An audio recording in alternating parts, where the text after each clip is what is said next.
Buenas tardes de nuevo. Bueno, vamos a hacer un decálogo para que sea más ordenado, para que ustedes puedan seguirme.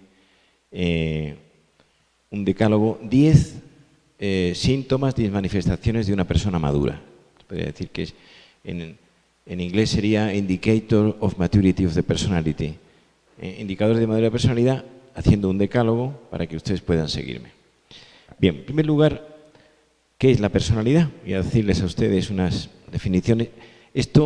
Hay un libro mío que me decía la hermana Esther, que curiosamente ha sido el primer libro que ha leído mío, que se llama ¿Quién eres? ¿Quién eres? Es un libro dedicado a la personalidad. El libro está en Planeta, no lo he visto aquí entre los libros que están míos. Es un libro muy didáctico, yo creo que es un libro bastante fácil de leer.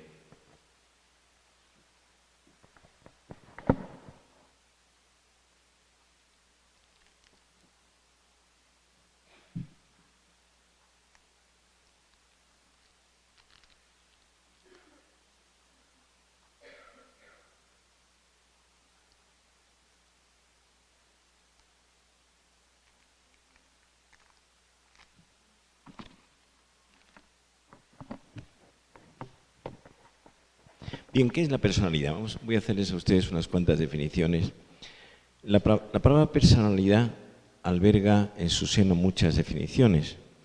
Y voy a intentar darles 3 o 4. Vámonos a las etimologías. La palabra personalidad viene del latín personare, que significa resonar a través de algo. Y en griego es prosopon, que significa cara. Esto se refiere a que en el mundo grecorromano la personalidad era la máscara que se ponían los actores en la antigua Grecia en las representaciones teatrales, a través de la cual salía resonando la voz del actor. En latín más moderno del siglo XVI, uno, una, unum, lo único, lo singular. Nosotros le preguntamos muchas veces a nuestros pacientes: ¿cómo es tu personalidad? Dinos lo que es más importante. Frecuentemente, incluso gente ya de cierta edad, 30, 40 años, pues no me conozco bien. También persum, del etrusco, que significa máscara, que significa era el espolón o la proa de un navío. Y bueno, pues ya tenemos un poco de la personalidad. Vamos a ver. Hay 3 preguntas en una conferencia que daba yo hace 6 meses en Buenos Aires, presentando mi último libro. Y mi conferencia se llamaba ¿Quién soy yo? ¿A dónde voy? ¿Y con quién? Que en el fondo es un poco lo que voy a hablar ahora, ¿no? ¿Quién soy yo? La primera pregunta. Yo soy alguien que reside en una personalidad. Entonces, mi forma de ser. ¿A dónde voy? A dónde voy es mi proyecto de vida, luego me voy a referir como un indicador, mi programa personal de vida. ¿Y con quién? ¿A quién he elegido yo para compartir mi vida? Entonces, las elecciones afectivas son claves, son decisivas. Pues bien, ya tenemos una primera aproximación a la personalidad. ¿Qué es la personalidad? La personalidad es aquel conjunto de pautas de conducta actuales y potenciales que se mueven entre la herencia, el ambiente y la biografía. Es un tríptico. La herencia, la parte de la persona hereditaria, viene en equipaje genético, se llama temperamento. El temperamento es la parte hereditaria de la personalidad. Decimos en el lenguaje coloquial, tiene el mismo temperamento que su padre. Nos referimos a eso. En segundo lugar, la parte adquirida, que se llama carácter, que es la familia, la educación, los estudios, la formación que uno ha recibido. Y la tercera dimensión de la personalidad es biográfica, que es la historia personal. Claro, un niño no tiene historia, un niño de 3 o 5 años no tiene historia. A medida que pasa el tiempo, de hecho un niño con 4 o 5 años no tiene vida interior, tiene todo ese exterior, se tiene que tirar por un sitio, darse un golpe. El niño, una persona ya madura, tiene un interior donde recluirse, donde repasarse, donde mirar hacia adentro. Bien, también otra definición de la personalidad puede ser, la personalidad es un patrón de conducta fuertemente arraigado, que no es fácil de modificar y que da lugar a un sello personal, a un estilo propio que es físico, psicológico, social y cultural. Por ejemplo, físico, piensen ustedes, una de las primeras definiciones de la personalidad, la relación entre lo físico y lo psicológico, la hace Cervantes. Siglo XVII, Cervantes hace en Don Quijote y Sancho. Don Quijote es alto, delgado, escuálido, leptosómico, longilíneo, sin panículo adiposo abdominal. Don Quijote no vive con los pies en la tierra. Don Quijote lucha contra molinos de viento en la Mancha española. Y Don Quijote, cuando va a enfermar, tiende a lo esquizofreniforme. Don Quijote vive loco y muere cuerdo. Llega a una venta, en el capítulo 2, llega a una venta y le sirvieron unas mozas aldeanas, alguna de ellas era prostituta, y Don Quijote, que era el idealismo, le dice a estas mozas: nunca fuera caballero de damas tan bien servido como fuera Don Quijote cuando de su aldea vino. Princesas cuidaban de él, doncellas del su rocino. Don Quijote idealiza. El segundo tipo, este sería leptosómico. El segundo tipo sería Sancho Panza, que es el pícnico. Todos tenemos un Sancho Panza dentro, que son los pies en la tierra. Entonces, la mitad del refranero español es de Don Quijote. Es de Sancho Panza, es de Cervantes, claro. Sancho Panza es pícnico, bajito, gordo, redondo, con panículo adiposo abdominal, con grasa, y cuando va a enfermar psicológicamente va hacia lo bipolar. De pronto está eufórico y de pronto está muy triste.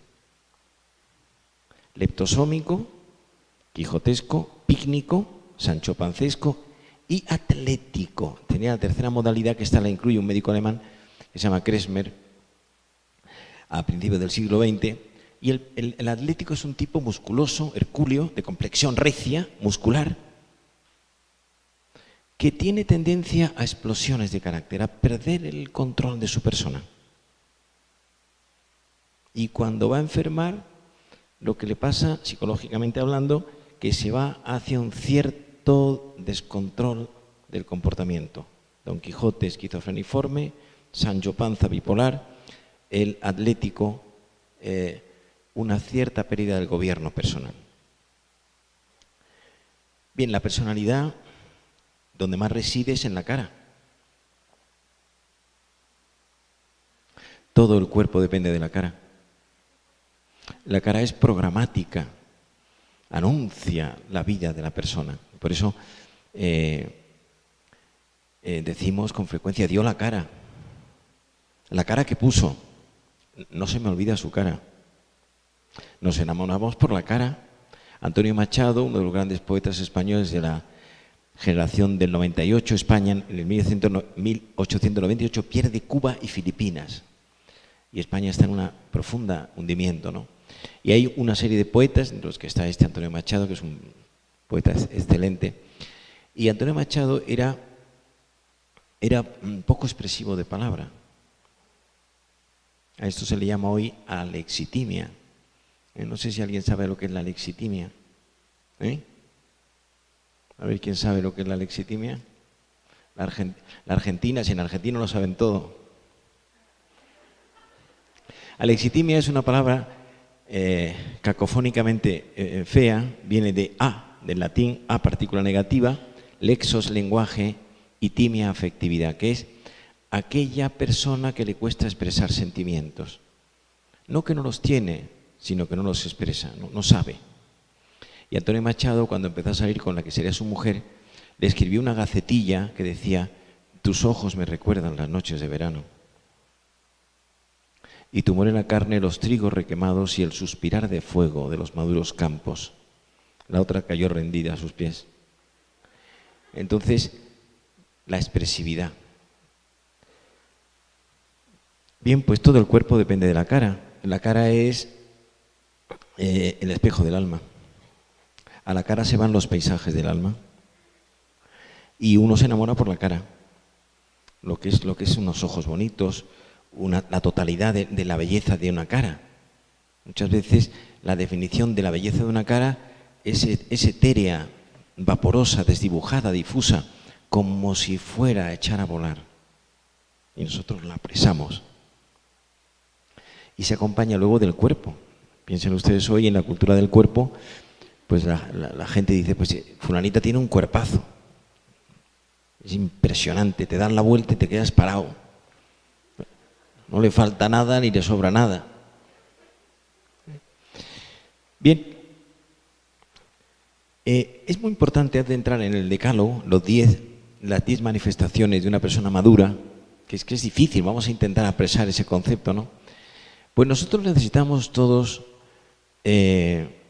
modelos de identidad. En una sociedad técnicamente perfecta, con unos avances tecnológicos increíbles, y el gran escándalo de esta sociedad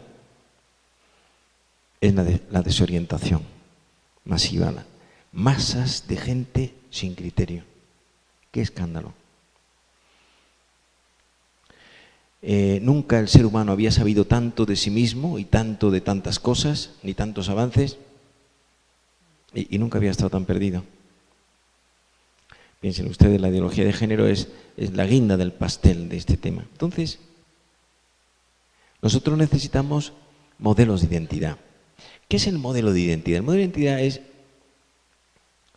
un referente que uno ve delante y que dice: cuando yo sea mayor, me gustaría parecerme a esa persona. Entonces, hoy en la sociedad tenemos, podría decir, 3 estamentos de abajo arriba: el profesor, el maestro y el testigo. 3. El profesor explica una disciplina, explica una asignatura: matemáticas, historia, filosofía, medicina, y se queda ahí. El maestro explica lecciones que no vienen en los libros. Hay algo en el maestro que le empuja al alumno a seguirla. No sabe bien definir lo que es, no sabría decirlo. El maestro explica unas lecciones que no vienen en los libros de texto. Y por encima está el testigo. El testigo es un ejemplo de vida. Es alguien al que uno puede imitar. Yo soy muy amigo de las biografías, ¿no? De biografías interesantes, sólidas, consistentes, ¿no? Hoy hay muchos profesores, pocos maestros y escasos testigos. Piensen ustedes en el drama, en el divertimento de la revista del corazón. Me decía una paciente mía en Madrid, bastante light: doctor Rojas, me divierte mucho, como pasatiempo, ver la vida de los famosos rota. Me interesa mucho. Una cosa es fama y otra es prestigio. La fama es gente que sale mucho, que aparece. Yo conozco mucha gente famosa que no tiene ningún prestigio. El prestigio es el seguimiento de una persona que tiene una categoría personal en su vida y que es ejemplar. Por eso los testigos son vidas abiertas que si uno se cuela por ellas, dice: yo me gustaría ser como esta persona. Bien, vamos a entrar entonces ahora, ya viendo esto, que es la personalidad, las características que tiene, este trípode de herencia, ambiente y biografía. Vamos a hacer ese decálogo, esos 10 manifestaciones de una persona madura. En primer lugar, una persona es madura cuando se conoce bien a sí misma.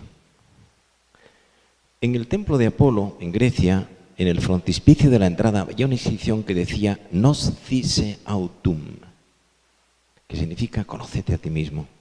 Conocerse a sí mismo significa conocer las aptitudes y las limitaciones, las cosas para las que uno está dotado y aquellas cosas en las que uno no tiene facilidad, ¿no? Piensen ustedes, por ejemplo, las fiestas en Madrid, en la universidad, de fin de curso, pues generalmente los alumnos nos reunimos con los profesores y los alumnos y hay una cena. Imagínense ustedes en una cena de esas en que hay 300 personas, un tímido no se le ocurre hablar en público, porque conoce sus limitaciones.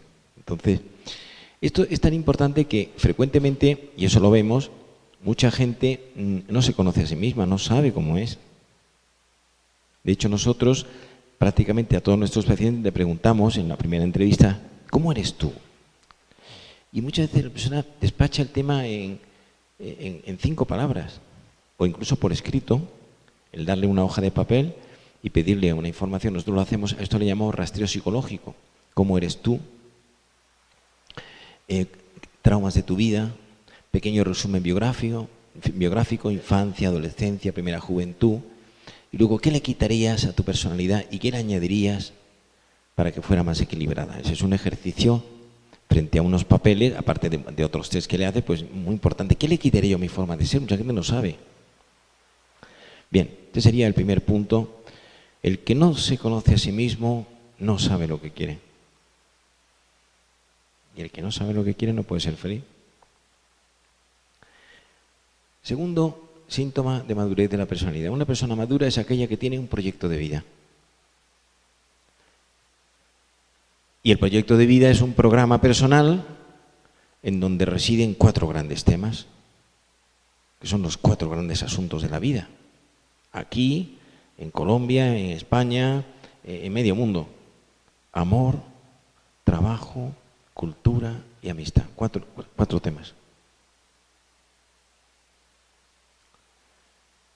Los 2 más importantes son los primeros. Amor y trabajo conjugan el verbo ser feliz. Y entonces, amar y trabajar, que son además amar el trabajo y trabajar el amor. Lo decía yo esta mañana, el amor es alquimia. Los alquimistas en la Edad Media buscaban la piedra filosofal, la respuesta de las respuestas. El trabajo, nos pasamos la vida trabajando. Dice el eclesiástico, ama tu oficio y envejece en él. El amor por el trabajo bien hecho. Lo contrario, en Castilla la Vieja se habla, no sé si se utiliza aquí en Colombia, dice hacer chapuza. Se dice aquí chapuza. Chapuza es un trabajo hecho sin profesionalidad, sin seriedad, ¿no? No sé cuál es la palabra de aquí.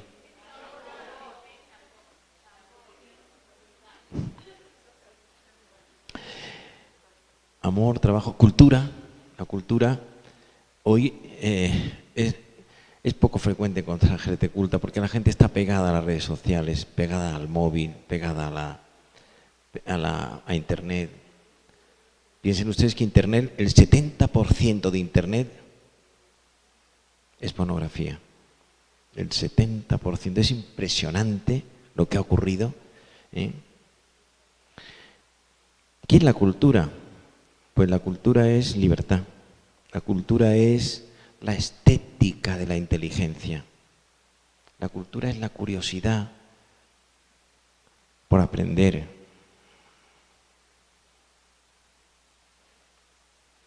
Si tú quieres ir contracorriente, tienes que ser culto. Si no, estás perdido. Te arrolla la marea. Y la cultura es criterio, es formación, solidez. Y la cuarta pata de esta tetralogía del proyecto de vida es la amistad, que es uno de los platos fuertes de la vida. La amistad es donación y confidencia. Y la amistad se podría representar como una pirámide, donde la mayoría de las amistades quedan en la banda media baja o en la banda media alta. Pocas amistades suben hacia arriba, son las amistades íntimas, que incluso por falta de tiempo, pues... y en la amistad de cierta intensidad, dejamos que el otro se cuele en el cuarto de máquinas de nuestra persona. Entra y ve lo que hay, y viceversa. Asistes a la vida del otro. Nota a pie de página en relación con la amistad. No hablar nunca mal de nadie. ¿Qué paz produce eso? La amistad se hace de confidencias y se deshace con indiscreciones.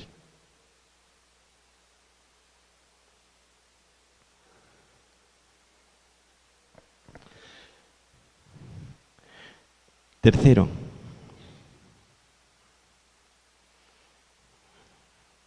una persona madura es aquella que tiene un buen equilibrio entre corazón y cabeza. Serían los dos grandes componentes psicológicos: corazón, la vida afectiva, y cabeza, la vida intelectual. Entonces, una persona demasiado sensible, demasiado afectiva, pues sufre por todo. Y una persona demasiado racional interpreta la vida casi como un teorema matemático. Entonces, por lo tanto, la madurez estaría en esta ecuación. Voy a ponerles un ejemplo al respecto. Son dos actitudes que se dan en la historia del pensamiento europeo: la actitud romántica y la actitud clásica. Pensemos en la descripción de un río. La corriente del río, y el hombre romántico se mete dentro del agua y el borbotón del agua sube por las piernas. Y la descripción que hace del torrente acuoso es directa, inmediata. Él es parte del río. El hombre clásico es el que describe la corriente de un río desde fuera. Se aleja, se distancia, y la descripción que hace es más fría, es más objetiva, es más desapasionada. En esta línea está la idea de Goleman de la inteligencia emocional. Dice Goleman, columnista inicialmente en el New York Times, y luego que ha tenido mucha fortuna con el blindaje de este concepto, dice que la inteligencia emocional es la capacidad para mezclar a la vez los instrumentos de la razón y de la afectividad en una misma operación.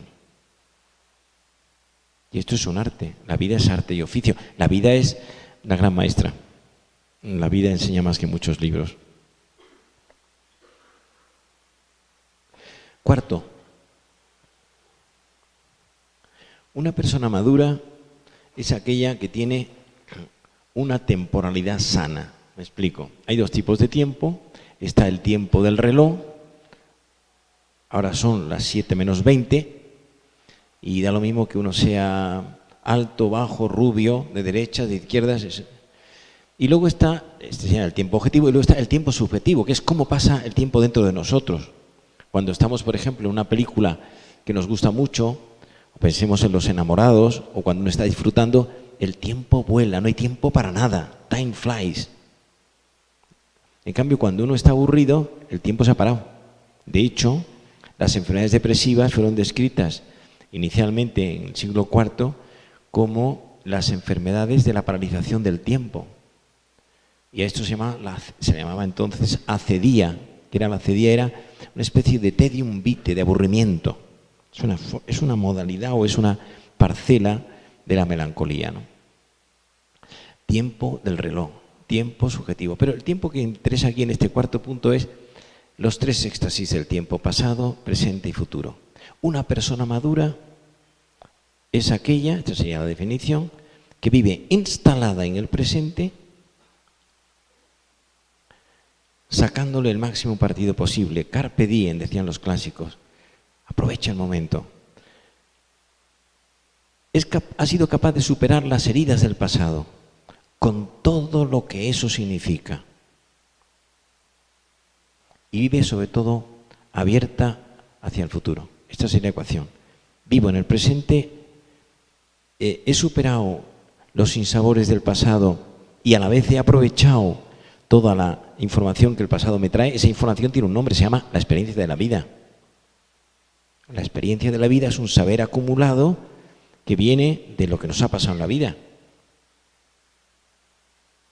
Yo llevo de psiquiatra pues 40 años, tengo una experiencia de médico muy larga. Son muchos años viendo gente con problemas psicológicos. Entonces, lógicamente, eso cuenta está en el trasfondo de mi actuación como médico psiquiatra. Y sobre todo, estar abierto hacia el porvenir. La felicidad consiste en ilusión. Y entonces, siguiendo estos tres ejemplos, sería: la felicidad consiste en la superación de los traumas del pasado, la felicidad consiste en saborear el presente y parar el reloj, que no hay quien lo pare, y tener un programa de objetivos pensando en el futuro. El futuro es la promesa de que vendrán en nosotros los mejores tiempos posibles.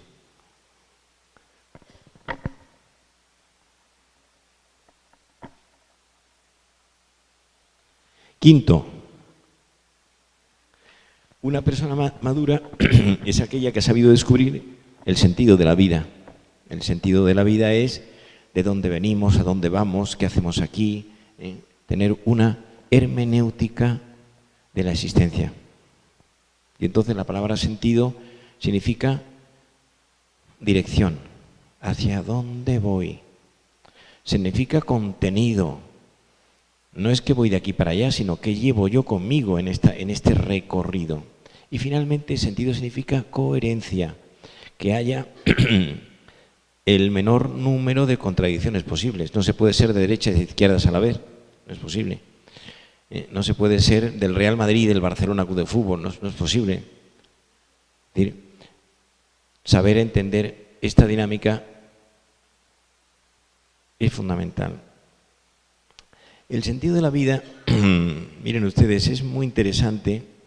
Hay muchas investigaciones al respecto. Los que saben del tema dicen que las parejas que más, o sea, que tienen más solidez, son aquellas en las cuales hay un componente espiritual, en donde el sentido de la vida tiene un rodrigón sólido, compacto. Los católicos practicantes, judíos practicantes, mormones practicantes, etc. Y los que tienen un baño de oro, que no es casi nada, eso dura muy poco, por desgracia. Esto es lo que estamos diciendo ahora, es la realidad. Les voy a contar una anécdota y hago un paréntesis, una anécdota clínica. Estoy en mi consulta, mes de julio, final de julio. Julio es el mes ya donde se aproximan las vacaciones en España. Viernes, todo el mundo pensando en el fin de semana. Ella muy tarde me dice una de las enfermeras, doctor Rojas, que llama a una señora que tiene que hablar con usted hoy mismo, una cosa parece que es urgente. Y dice que es amiga de su mujer. Entonces digo, bueno, ¿de qué se trata? Dice, es una cosa muy tal. Digo, dile que llame dentro de 10 minutos. Llamo a mi mujer y le digo, que llama a fulanita de tal, que dicen en España hay una frase que dice, si tu mujer te dice que te tires por un tajo, pídele a Dios que sea abajo. Y entonces me dice mi mujer, no tienes que verla. Digo, pues que venga. Se trata de una chica de 30 años soltera, de Madrid, que se va a casar en septiembre y viene. Yo ya estaba agotado toda la semana, digo, viernes por la tarde, bueno, ¿qué ha pasado? ¿Qué tal? Pues mira, te quería comentar que estoy muy preocupada porque me caso en septiembre y llevo saliendo con mi novio 5 años y yo no sé qué me ha pasado, que me he desinflado. Y empieza a contarme, yo la dejo hablar. Una de las cosas más importantes de un psiquiatra es que la gente hable, que cuente lo que le pasa. A mí muchas veces me dicen algunos pacientes, doctor, por favor, hoy en la sesión quiero que no diga usted nada. Nada es nada. Y me cuenta y me va diciendo, mi suegra me adora, me quiere muchísimo y tal. Pero de pronto salgo a cenar con él, miro el reloj, 2 horas con él, Dios mío. Y le digo, vamos a ver, ¿estás enamorada? Yo no lo sé. Digo, no, si no lo sabes no estás enamorada. Me va contando y tal. Digo, mira, tú no debes casarte con este hombre porque no estás enamorada, pero si tengo la boda preparada para... Somos 600 invitados. Le digo, haz lo que te salga de los ovarios, pero no te cases. Y ya la semana siguiente la vuelvo a ver y efectivamente me doy cuenta de que digo, pues, no estás enamorada, pues, que te has desenamorado. Menos mal que has ido antes de casarte y entonces tú no tienes compromiso. ¿Qué significa esto? Significa que el matrimonio, la vida conyugal es la opción fundamental. No hay una elección en la vida de una persona tan decisiva como esa. Es la decisión de las decisiones. Yo se lo expliqué a ella y se quedó muy tranquila. Me dijo, bueno, y yo tengo 30 años, ¿encontraré novio? Digo, sí, en Madrid hay una reserva de novios, en el norte.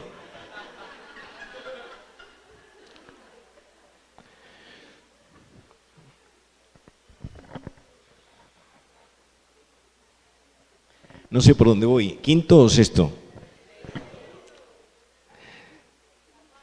Sexto, dentro de la madurez de la personalidad hay una madurez que es la madurez afectiva, que es una vertiente que sale de la madurez general y que se refiere solo a los sentimientos. Y entonces es la capacidad para acertar en la elección afectiva. Cuando uno ve una pareja en crisis, una pareja que se ha roto, ¿por qué te casaste con fulanita? Pues que era espectacular, era guapísima, pero no tenía cabeza. Claro, yo me quedé deslumbrado y cuando ya dijo, pero bueno, esto... Entonces, la elección afectiva tiene dos notas, una de entrada y otra de salida. De entrada es, en el lenguaje anglosajón se dice hitting the mark, dar en la diana, acertar. Que la persona que he elegido para compartir la vida ha sido la mejor para mí de la que ha circulado a mi alrededor, la mejor. Uno no va a comprar corbatas y ve 27 corbatas, uno no va a comprar una mujer o va a seleccionar y le han presentado 27, sino que entre el círculo de amistades pues se fijó en aquella, ¿no? Entonces, madurez afectiva es la capacidad para elegir la persona más adecuada y trabajar el amor elegido.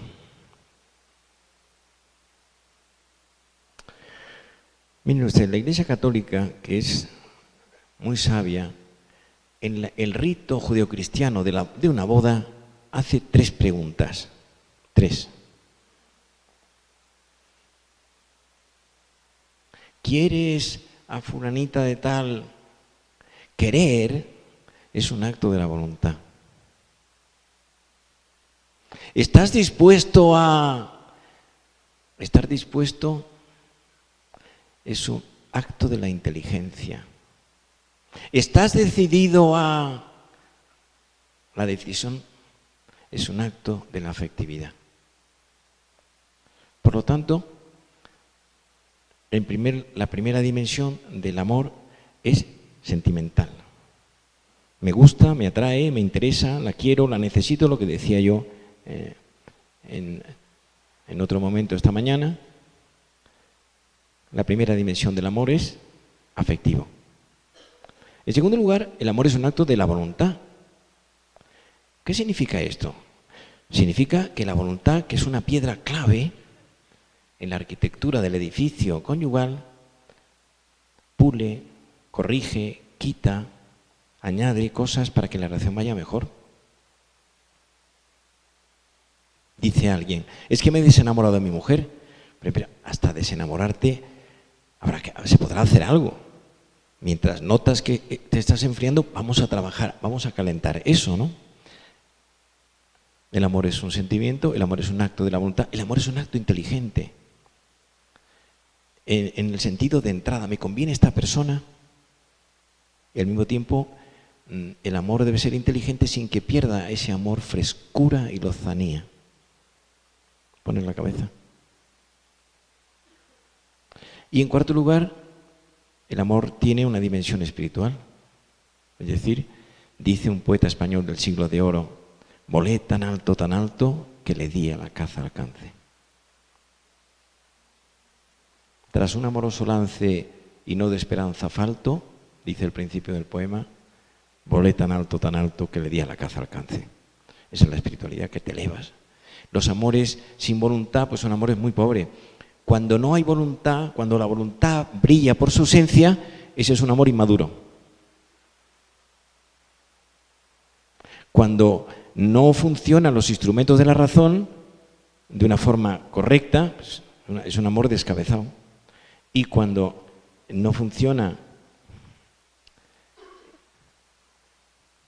la espiritualidad, pues el amor se queda plano. Entonces, claro, en una sociedad como la nuestra, que es que ha perdido referentes espirituales, pues las cosas no duran. Y luego de salida, que es trabajar el amor. Miren ustedes, yo podría estar hablando toda la tarde de este tema, todo. Nota a pie de página. 3 consejos para una pareja con dificultades. 3.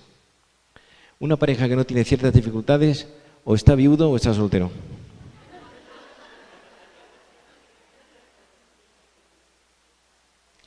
Primero, luchar por no sacar la lista de agravios del pasado.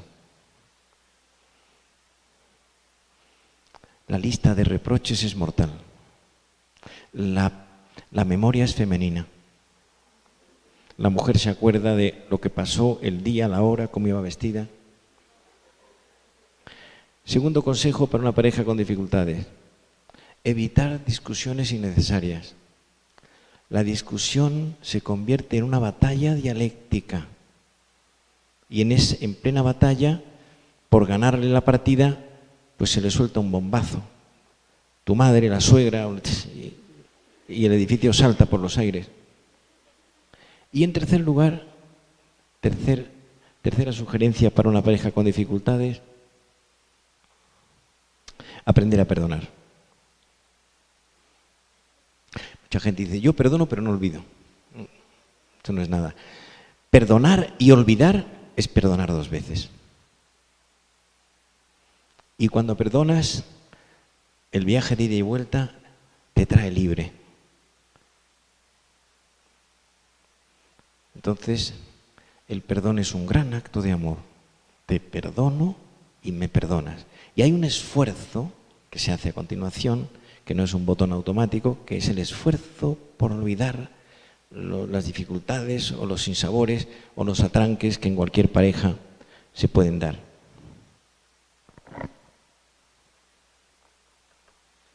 Octavo. 7 o 8. 7. Voy más deprisa yo que... 7. Una persona es madura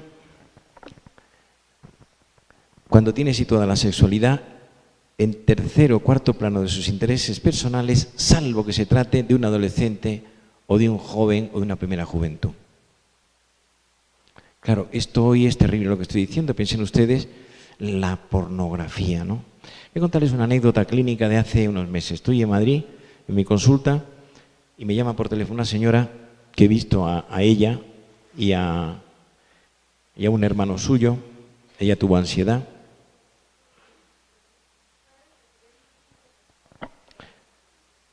No sé cómo...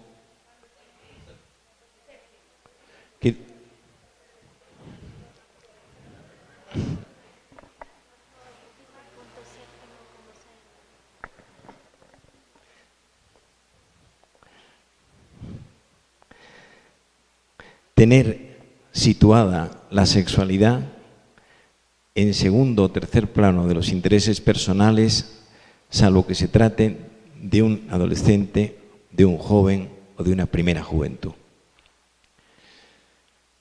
Esto que estoy diciendo va contracorriente, pero como yo estoy acostumbrado a ir contracorriente de hace tantos años, pues no me preocupa mucho, ¿no? La anécdota es la siguiente. Viene a la consulta un chico que había visto yo a su madre y la anécdota es interesante, la anécdota clínica, por lo que me llama la madre y me dice, Enrique, mira, va a ir a verte mi hijo, tiene 22 años, trabaja, él se dedica a deporte de élite, tiene muchas zonas libres y tal. Me ha dicho que tiene un poco de ansiedad, pero no me ha explicado bien lo que es. Es un chico fantástico, es un chico estupendo. Y voy a ir con él cuando tú me des cita. Viene a la consulta, me saluda la madre, sale, entra el chico y dice, bueno, doctor, lo primero quiero que sepa, quiero insistirle en que usted tiene secreto profesional. Digo, está claro. Es que lo que yo le voy a contar, usted no se lo puede decir a mi madre, porque sería terrible. ¿Qué te pasa? Hay 3 preguntas que se llaman las 3 preguntas hipocráticas, que venimos de Hipócrates, pero siguen existiendo. ¿Qué te pasa? ¿Desde cuándo? ¿Y a qué lo atribuyes? ¿Qué te pasa? Pues doctor, me pasa lo siguiente, yo tengo adicción a la pornografía. Tengo 22 años, viene a la consulta con pantalón de deporte, y dice que vengo de practicar mi deporte y tengo muchas horas libres, horas enteras viendo pornografía. Mis amigos están todos en la pornografía, pero no tanto como yo. Usted no sé si sabe que la pornografía hoy, me dice, los chicos nuestros me dice una de mi equipo hace poco, doctor Rojas, tú tienes un fallo, que le preguntas a los pacientes adolescentes, ¿ves pornografía? Dices, si no, yo le pregunto, me dice esta ayudante mía que es mujer, ¿cuánta pornografía ves a la semana? Y los adolescentes dicen, lo normal. Y le pregunto yo, bueno, ¿y lo normal que dice? Pues una hora por la noche, a última hora, cuando te vas a la cama te ves un poco de pornografía, ¿no? Bueno, y me dice este chico, este paciente, doctor, quíteme usted esto. Son horas viendo pornografía. Pornografía y onanismo forman un binomio. Y deme usted una pastilla, haga usted lo que quiera, pero por favor, esto es terrible. Yo estoy asombrado, yo cómo puedo estar todo el santo día pensando en la pornografía. Me considero como un animal. Porque mis amigos me dicen, bueno, pues un rato a última hora, pero yo esto 4 horas viendo, y además quiero más, doctor. Quiero niños, quiero... Digo, no me expliques más. Entonces, ¿qué significa esto? Que la sexualidad es una cosa buena, es una cosa positiva, pero hay que meterla dentro del programa, del proyecto personal. Esa es la clave. Pero como estamos permanentemente invitados, porque a nadie le amarga un dulce. Yo estoy en la universidad y de pronto viene una chica a consultarme que es un tipazo y tal, y prefiero a una que tiene 50 años y que está redonda, porque me gustan las mujeres, pero me gusta solo la mía. Entonces, ¿qué es lo que ocurre? Pues la invitación permanente a la sexualidad hace, lo decía la profesora Cubi, destruye un matrimonio. No destruye.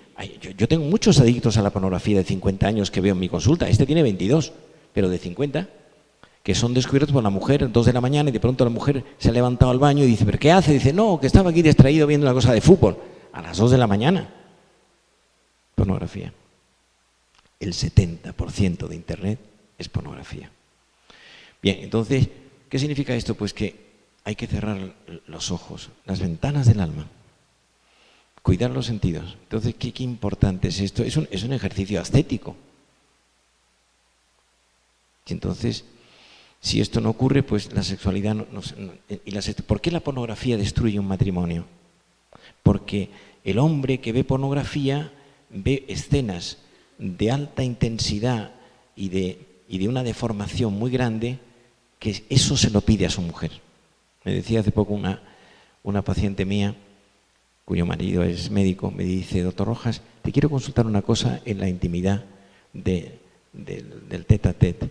Mi marido dice que a él le gusta que esté sentada, desnuda, y que me ata.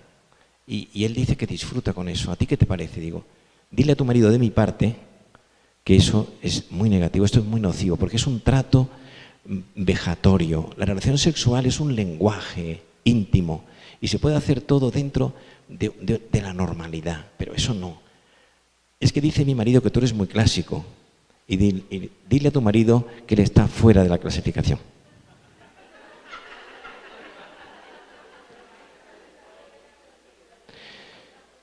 Una anécdota que me pasó hace un par de años en México, estaba yo dando una conferencia solo sobre educación sexual.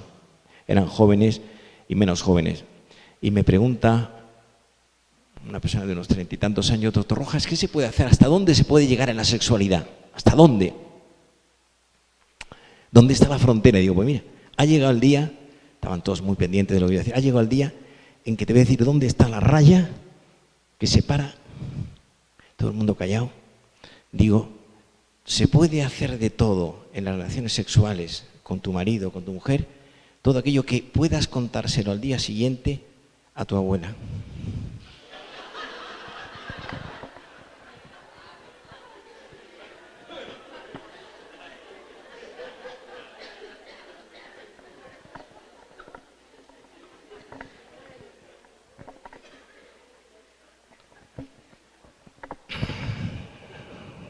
Noveno. ¿Octavo o noveno? Octavo. Octavo. Una persona madura es aquella que tiene capacidad para la convivencia ordinaria. La convivencia es la capacidad para contactar con otra persona en el diálogo, en el contacto interpersonal, en la amistad, en la cercanía, ¿no? Entonces, pues una persona, uno se da cuenta enseguida cuando hay gente que no tiene capacidad para la palabra mágica para la convivencia en inglés es to give in, to learn to give in es aprender a ceder. Entonces la convivencia es, yo no conozco nada más difícil que la convivencia conyugal. Bueno, sí, aprender japonés a los 60. La convivencia es impresionante, ¿no? Es una pareja que de pronto discuten porque la hora de salida, la de entrada, dijiste, no dijiste, pusiste aquello en vez de estar ahí y tal. Es terrible. La guerra de los Rogues, la famosa película, un matrimonio que van al talón de Aquiles del otro, ¿no? Entonces la convivencia traduce mucho el equilibrio, la armonía, el sentido del humor. El sentido del humor es propio de los inteligentes. Y el sentido del humor tiene una cosa que le llamo yo perspectivismo, que es visión larga de la jugada. Esto está en el pensamiento español del siglo XX, en Ortega y Gasset, en Julián Marías. Perspectivismo, visión larga de la jugada. ¿Qué significa eso? Hay derrotas que al cabo de un tiempo breve se convierten en victorias. Me gustan los perdedores que han tenido una derrota importante y vuelven a empezar. La derrota enseña lo que el éxito oculta.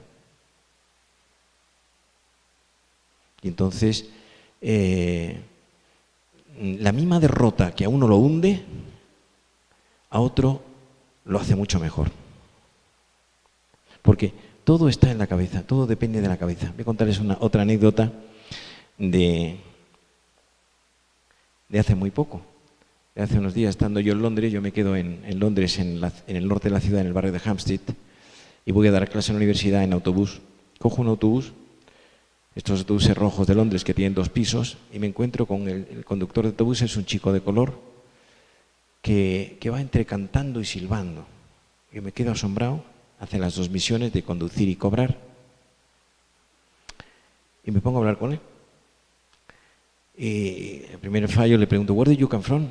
¿De dónde eres tú? Y me dice, United Kingdom. Claro, negro, negro, negro, en Londres. Dice, bueno, es que mi abuelo era de Jamaica. Y sigo hablando con él y le digo, ¿está usted muy contento? Dice, sí, estoy muy contento. Porque lo tengo casi todo. Estoy en la compañía de autobuses de Londres, me encanta mi trabajo, vivo muy cerca de aquí, a hora y media. Lovely day, no llovía, en Londres que no llueve ya es un éxito. Y yo sigo avanzando con él y me pregunta, ¿y usted a qué se dedica? Digo, soy profesor de medicina. ¿Pero de qué? Digo, de psiquiatría. Me pregunta, ¿qué tal está, en su opinión, qué tal está la salud mental de los ingleses? Me pregunta. Y yo que he estudiado en un colegio bueno, le digo, me falta información. Por no decirle cómo están los ingleses. A lo que voy, la felicidad no depende de la realidad, sino de la interpretación de la realidad que uno hace. En este momento, en Londres, gente con 3 móviles comprando en la bolsa de Nueva York activos financieros, y el autobusero, de procedencia jamaicana, iba cantando por la mañana de un lunes en el autobús. 9. Una persona madura es aquella que es lo más independiente posible de la gente. Lo más independiente posible de la gente. En el mejor sentido de la palabra. O, al revés, una persona inmadura, mutatis mutandis, una persona inmadura es aquella que es muy dependiente. Y entonces, ¿cuáles serían? Voy a decirles un brochazo de 3 o 4 cosas de una persona independiente. Una persona independiente, muchas gracias. Una persona independiente, primero, le afecta poco el que dirán. tiene muy poca consideración del que dirán. Si han comentado, si han dicho, hay gente que, oye, ¿sabes lo que me han comentado de ti? Y le trae un comentario negativo y se queda planchada, directamente a la cama a llorar. En segundo lugar, tiene capacidad para interpretar o para captar los hechos de forma moderada, no convertir un problema en un drama. Un problema que además ha contemplado a alguien, se ha dado cuenta, ¿eh? Entonces, aprender a darle a las cosas la importancia que realmente tienen. Esto es madurez. Justeza de juicio. Muchas veces, problemas que nos pasan a todos, es decir, qué drama, que ha pasado tal cosa, tal, una bobada, una cosa de que no tiene importancia. Otro punto de ser independiente, no buscar la aprobación de los demás. Las personas que son independientes no se afectan porque hagan un comentario negativo, digan, es que esto que hiciste no apruebo aquella conducta. Uno es el que aprueba de su conducta, uno o los más cercanos que le quieren, en la cercanía, pero si no.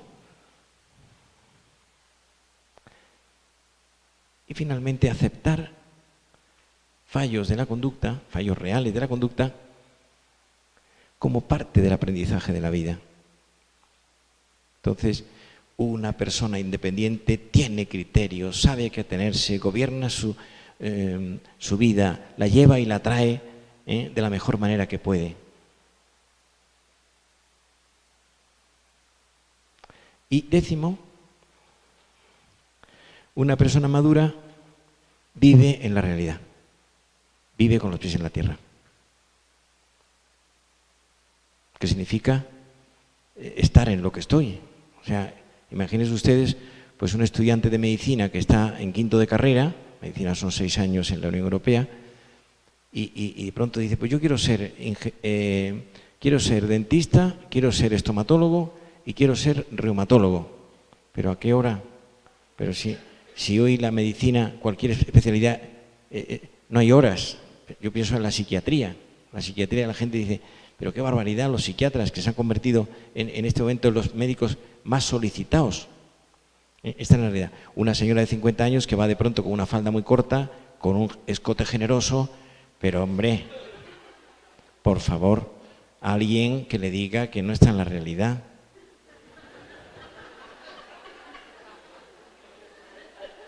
Entonces, son muchos factores, pero ser realista significa pues tener claras las ideas de lo que uno quiere hacer. Bueno, voy a terminar, porque no quiero alargarme demasiado, en una conferencia como esta. Durante los primeros 15 minutos la gente piensa en sus cosas, en los segundos 15 minutos la gente piensa en el conferenciante, y en los 15 siguientes minutos la gente empieza a pensar en la familia del conferenciante. Entonces, voy a terminar dándoles unas notas sobre la felicidad, ¿no? Una de las puertas de entrada al castillo de la felicidad es tener una personalidad madura. Una personalidad no perfecta, que eso es una utopía, es una personalidad bien trabajada, donde uno se conoce a sí mismo, uno reconoce sus fallos, reconoce sus cosas buenas, es un ingeniero de sí mismo, de quita, pon, añade. Entonces, se ha dicho muchas veces que la felicidad se encontró en un hombre que no tenía ni camisa. La felicidad, voy a darles 2 definiciones antes de terminar. La felicidad consiste en estar contento con uno mismo al comprobar que hay una buena relación entre lo que uno ha deseado y lo que uno ha conseguido. Administración inteligente del deseo. La felicidad consiste en tener ese programa en donde uno ha trabajado con artesanía el amor, el trabajo, la cultura y la amistad. 4 grandes pilares. La vida afectiva, ahí es nada. La vida profesional, el conocimiento y la relación con los demás. O también diría una definición más ética. La felicidad consiste en estar contento con uno mismo al comprobar que uno ha hecho el mayor bien posible y el menor mal consciente. Termino con un poeta español del siglo XV, Coplas a la muerte de su padre, del maestre don Rodrigo, de Jorge Manrique. Recuerde el alma dormida, avive el seso y despierte contemplando cómo se pasa la vida, cómo se viene la muerte tan callando. Muchas gracias.